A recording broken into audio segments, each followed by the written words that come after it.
여러분 안녕하십니까? 마하나임 뉴스입니다. 오늘은 많은 분들이 가장 궁금해 하시는 문제, 그리고 솔직히 말해서 마음 한켠에 말이죠, 기대와 불안을 동시에 갖고 계신 바로 그 주제, 여러분 무엇일까요? 바로 윤석열 전 대통령의 재판 문제입니다. 공소기각은 과연 가능할까? 그리고 국민의 목소리는 어디까지 재판에 영향을 줄 수 있을까? 자, 이 질문을 가지고 말이죠, 법리와 현실, 그리고 국민의 역할을 차분하게 그러나 솔직하게 한번 나누어 보겠습니다. 오늘 방송의 목표는 단 하나입니다. 근거 없는 희망 고문은 마하나임 뉴스에서는 절대로 하지 않겠다. 그렇지만은 말이죠, 사실과 법리를 정확하게 말씀을 드리고요, 그리고 국민의 역할을 분명히 세워드리겠습니다. 목표는 이 두 가지라는 얘기입니다. 자, 처음 듣다가 중간에 듣다가 그러면 오해할 수도 있습니다. 끝까지 이 방송을 보셔야 됩니다, 여러분. 자, 먼저 많은 분들이 이렇게 이제 많이 질문을 하고 궁금해 하시죠. 요즘 대법원에서 수사권 없는 기관의 수사는 무효라고 판결을 했는데, 그러면은 윤석열 전 대통령 사건도 공소기각이 되는 것 아닌가요? 자, 사실 귀가 좀 솔깃한 얘기죠, 여러분. 그러나 실제 법원이 움직이는 기준은 말이죠, 생각보다도 아주 냉정합니다. 법원이 말이죠, 공소기각을 할 수 있는 경우는 아주 제한적입니다. 예를 들면은 바로 이런 것들이죠. 공소시효가 이미 끝난 경우, 그리고 친고죄인데 고소가 취소된 경우, 고소권자가 아닌 사람이 고소를 한 경우, 그리고 말이죠, 이미 확정 판결이 난 사건을 다시 기소한 경우, 일사부질이 원칙이죠. 그리고 재판 관할이 완전히 잘못된 경우. 자, 여러분, 이런 것들은 말이죠, 이 재판 서류만 보더라도 바로 확인되는 하자입니다. 이런 경우에는 재판을 길게 끌지 않고요, 초반에 바로 공소기각을 해버립니다. 공소기각 결정이죠. 말 그대로 말이죠. 자, 이거는 재판을 할 수 있는 사건 자체가 아니야. 그리고 바로 선언을 해버리는 것이죠. 이것은 이제 공소기각 결정, 그렇게 이야기를 합니다. 자, 그런데 여러분, 윤석열 전 대통령 사건은 어떻습니까? 쟁점이 이렇습니다. 공소처에 내란죄 수사건이 있었느냐? 일단은 공소처에 내란죄 수사건이 없죠.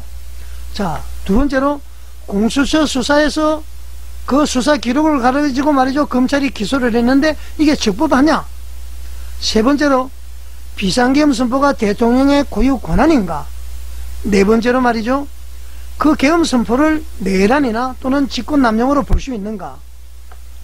이 네 가지 이 쟁점은 말이죠, 우리가 생각하면 딱 잘라서 말할 수 있는 절차 하자로 볼 수가 없습니다. 그래서 말이죠, 절차 하자로 볼 수 없으면서도 절차 하자로 볼 수 있는 것이죠. 그래서 헌법 해석이 반드시 필요합니다. 형법 해석도 필요합니다.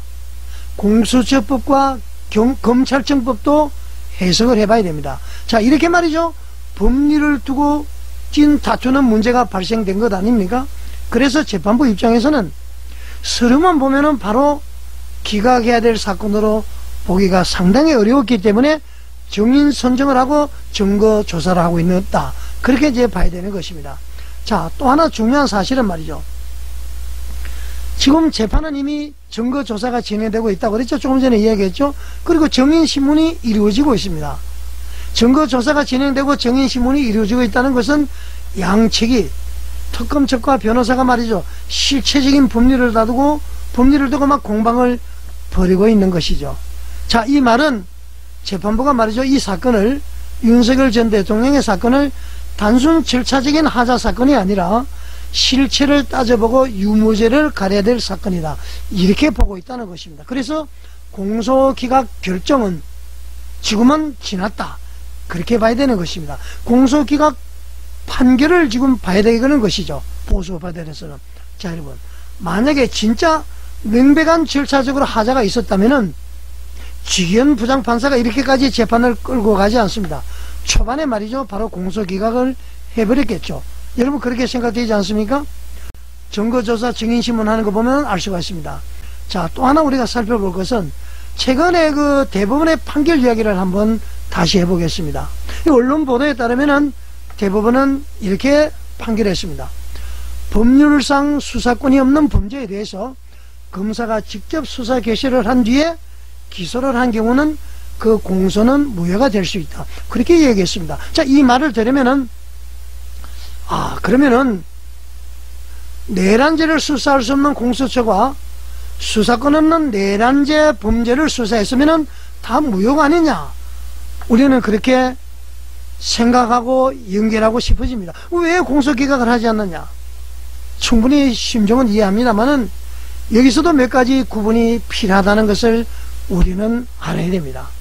자, 그 판결은 말이죠, 대부분의 아까 그 판결은 검사가 말이죠, 직접 그 검사가 할 수 있는 수사 범위를 벗어난 사건을 수사를 했다. 그래서 이제 공소를 했다는 것 아닙니까? 자, 윤석열 전 대통령 사건은 말이죠, 어떤 형태를 띄었느냐? 공수처가 수사를 하고 공수처가 기소한 것이 아니라 공수처가 수사를 하고 그 자료를 받아서 검찰이 기소를 하는 구조입니다. 어떻게든 이제 보강 수사를 한 것이죠. 검찰이 기소를 했다, 그런 얘기입니다. 그래서 말이죠, 공수처의 수사 범위를 따져봐야 되고요, 검찰의 기소 방식 또한 따져봐야 됩니다. 그리고 말이죠, 그 사이에 그 법률 관계가 아직 법원에서 본격적으로 지금 다투어지고 있는 중입니다. 자, 그래서 대법원의 저 판례가 있기 때문에 자동으로 윤석열 대통령은 공소기각이다. 왜 지기현 부장판사는 공소기각을 하지 않느냐, 이렇게 따지거나 단정하는 것은 법적으로도 현실적으로도 너무 앞서가는 해석이다, 그렇게 볼 수가 있습니다. 자, 여러분, 이 정도 얘기 들으면은 만화의 뉴스 왜 그래? 뭐 잘못하는 거 아니야? 뭐 이렇게 할 수 있습니다. 끝까지 들어보시기 바랍니다. 자, 방금 얘기했듯이 여러분들 걱정할까봐 얘기했는데, 여기까지 제 얘기를 들으시면은 이런 생각이 드실 수가 있습니다. 자, 그럼 공소기각 가능성은 아예 없는 건가? 저는 이렇게 말씀드리겠습니다. 공소기각 가능성을 제로라고 할 수는 없지만은 또 지금까지 흐름을 놓고 보면은 공소기각 가능성이 높다, 그렇게 말하기도 어렵습니다.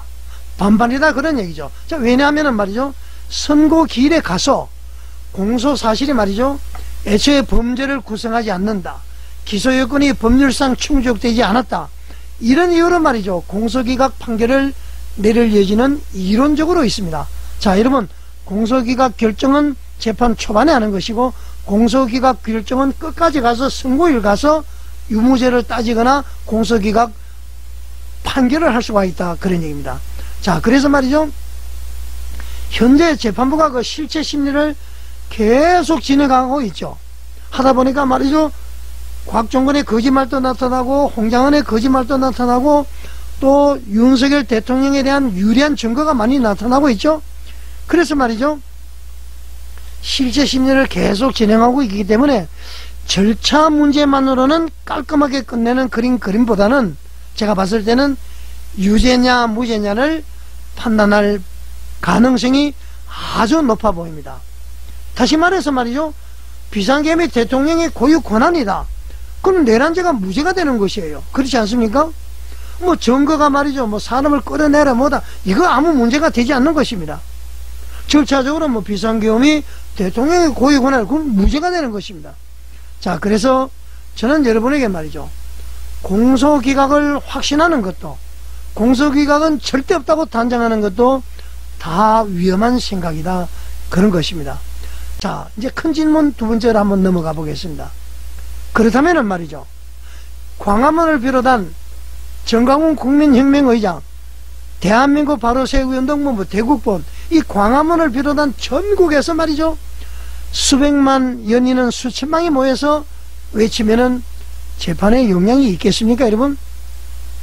자, 여러분, 분명히 먼저 해야 할 것은 말이죠, 법원은 헌법상 독립된 기관입니다.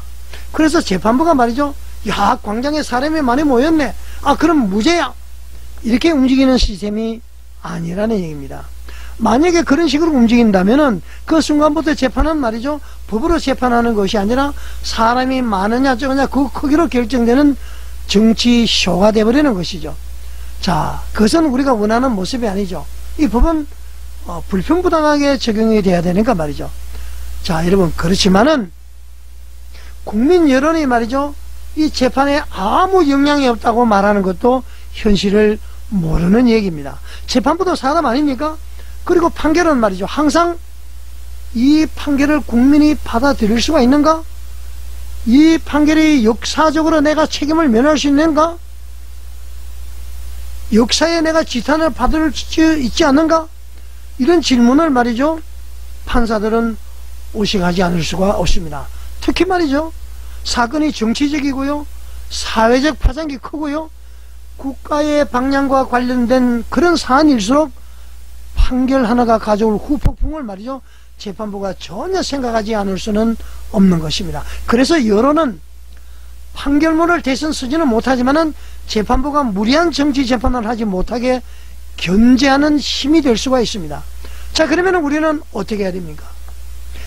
만약에 광화문과 전국 각지에서 말이죠. 수백만 수천만의 국민들이 평화롭게 그리고 분명하게 비상계엄은 대통령의 고유의 헌법상 권한이다. 수사권 없는 공수처의 수사는 위법하다. 폭동과 정부 전복 업무가 없는 상황은 내란이 아니다. 이렇게 외친다면은 재판부는 이렇게 고민할 수밖에 없습니다. 이 판결을 국민이 수용할 수 있을까? 이 판결이 또 다른 분열과 혼란을 낳지 않을까? 법리적으로도 국민적 시각에서도 이 납득이 가능한가? 그 고민이 깊어질수록 말이죠. 재판부는 절대로 정치적 무리수를 두기가 점점 더 어렵게 된다. 저는 그렇게 판단을 합니다. 여러분 이해하시겠어요?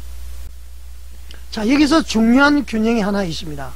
저는 절대 이렇게 말하지 않겠습니다. 광화문에만 나오면은 무죄 확정입니다. 수백만이 모이면은 자동으로 공소 기각이 됩니다. 자, 이런 말은 말이죠. 희망 고문입니다. 나중에 결과가 다르게 나오면은 국민의 상처와 좌절은 더 커질 뿐이죠. 그러나 저는 이렇게 분명히 말씀드릴 수가 있습니다. 국민이 침묵하면은 모든 판단은 권력 구조 안에서만 이루어진다. 이게 무슨 말인지 아시죠? 지금 말이죠. 더불어민주당 이재명 막 사법부를 겁박하고 말이죠. 막 난리 아닙니까? 검찰청을 없애고. 그러면은 말이죠. 힘의 논리에 의해서 그들의 논리대로 먼저 누워버리고 그렇게 판결할 수가 있다. 그런 얘기입니다. 자, 국민이 말이죠. 목소리를 내면은 그 순간부터 그 판단은 반드시 국민 파장을 의식하게 되어 있습니다. 자, 여러분, 광화문 집회든 지역 집회든 온라인에서 발언이든 유튜브의 방송이든 헌법이 보장한 범위 안에서 평화롭게 그러나 분명하게 목소리를 내는 것, 이것은 정치적 선동이 아니라 대한민국 주권자의 정당한 권리이자 책임인 것이죠. 그것이 바로 국민 저항권입니다. 전두환 전 대통령이 말이죠. 헌법을 수호하겠다 호언했지만은 호언철폐를 외쳤던 6.10 국민항쟁, 그것을 통해서 말이죠. 19일 뒤에 6월 29일 날 6.29 항복선언이 일어났던 것입니다. 그것이 바로 국민 저항권이죠. 우리가 말이죠. 광화문에서 외칠 때에 그 외침이 판결문을 직접 쓰지는 못할지라도요. 재판부가 더 신중하게 만들고 무리한 해석을 하지 못하게 막고 말이죠. 대한민국 법치주의의 방향을 잡는 데에 분명 기여하게 될 것이다. 저는 그렇게 확실하게 여러분에게 말씀을 드릴 수가 있습니다.